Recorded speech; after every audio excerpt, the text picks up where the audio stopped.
तर विरोधकांनी जरांगेंच्या मुद्द्यावरून आता सरकारवर टीका केली। आपण पाहूया विरोधक नेमकं काय म्हणतात।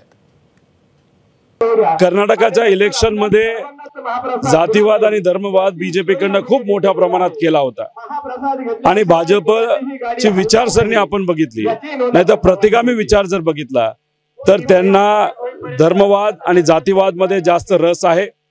कुठल्याही समाजाला आरक्षण मिळावं ही भूमिका कधीही ओबीसी याची बीजेपीची कधीही राहिली नाही हे आपल्या सर्वांना माहिती आहे आणि बीजेपीची भूमिका ही सर्वच आरक्षणाच्या विरोधात आहे।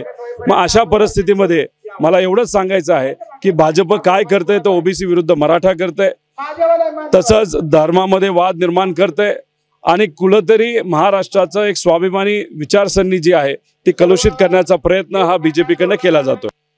आंदोलकांनी जे आरोप केलेले आहे याच आरोप करणारे आहेत मनोज पाटील यांना एक 15-20 दिवसापूर्वी मला वाटतं एक गुलाल अंगावर घेतला होता, नोटिफिकेशन काढलं होतं एक त्याच्याविषयी। नंतर मराठा समाजाला आरक्षणाचा सुद्धा सरकारने निर्णय घेतलेला।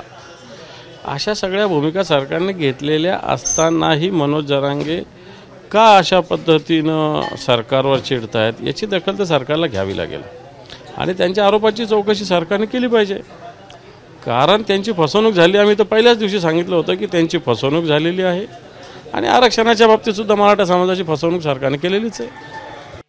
कायम माननीय मुख्यमंत्री सुद्धा असं म्हणत आलेले आहे की मराठा समाजाला आरक्षण द्यायचंय, ओबीसीला कुठं धक्का द्यायचा नाही, हे तर आमचंही मत आहे।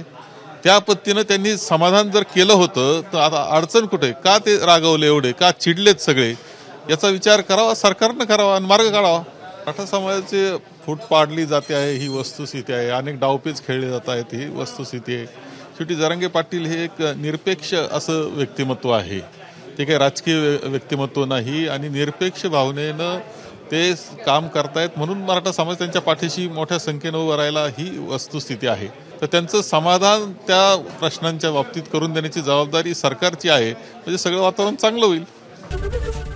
एबीपी माझा, उघडा डोळे बघा नीट।